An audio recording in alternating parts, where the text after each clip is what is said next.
Élodie Placide et je suis la fondatrice de Cliti.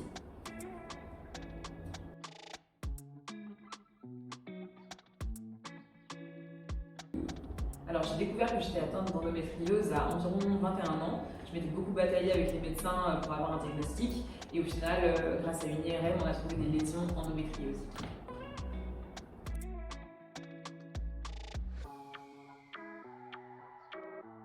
Alors l'endométriose, c'est une maladie gynécologique chronique qui va causer des douleurs la plupart du temps, on va dire, dans plusieurs endroits dans le corps, mais évidemment surtout sur la région utérine. Ça va être en fait des cellules de l'endomètre qui va s'écouler pendant les règles, qui vont aller se nicher ailleurs dans le corps et créer des inflammations et donc des douleurs.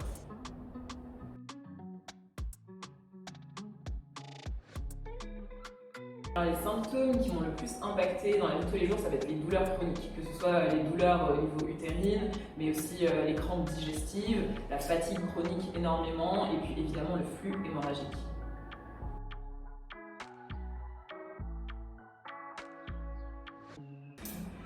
J'ai utilisé plusieurs traitements pour l'endométriose, en particulier des pilules contraceptives, plutôt une dizaine, c'était très dur de trouver quelque chose qui correspond.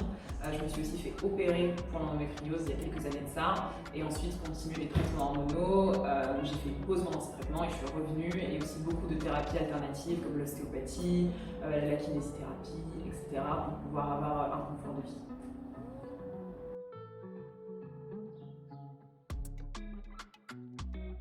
Pas que je sache, mon gynécologue et mon chirurgien m'a toujours dit quand tu voudras des enfants, il faudra essayer et voir. Donc tout avait l'air bien au moment où il a opéré. Maintenant, si je le désire plus tard, c'est à ce moment-là que je verrai.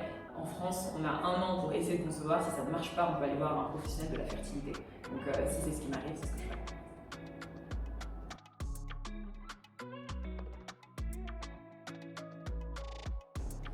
Il y a plusieurs facteurs de risque pour l'endométriose, donc surtout la mise en contact avec des perturbateurs endocriniens, qui sont souvent des produits chimiques ou des produits naturels qu'on va retrouver dans l'alimentation, les cosmétiques, les protections hygiéniques, et qui peuvent favoriser en fait l'endométriose. Et on a aussi potentiellement un caractère génétique, et la recherche tend à aller vers cette méthode.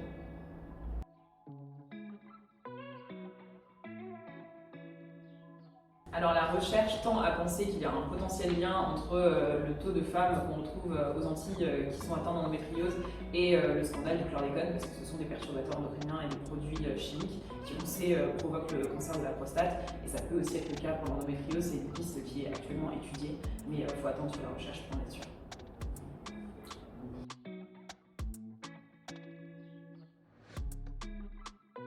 Alors Cliti, l'idée m'est venue par mon parcours avec l'endométriose. Je ne trouvais pas de protection hygiénique réutilisable adaptée au flux hémorragique, et c'est pour ça que j'ai décidé de les créer par moi-même. Donc on propose des serviettes hygiéniques lavables et des culottes menstruelles qui sont adaptées et testées par des personnes atteintes d'endométriose, mais aussi d'autres maladies et pathologies gynécologiques.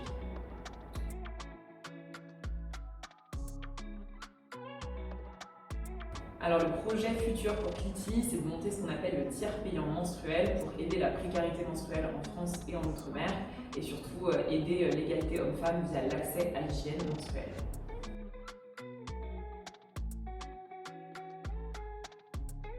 Alors comme dernier message, je pense que c'est important de retenir que ce n'est pas normal d'avoir des douleurs handicapantes pendant les règles ou n'importe quel moment de sa vie, et il ne faut pas hésiter à aller trouver les bons spécialistes qui pourront nous écouter, malgré parfois les portes qui peuvent se fermer à nous. Il faut se faire confiance.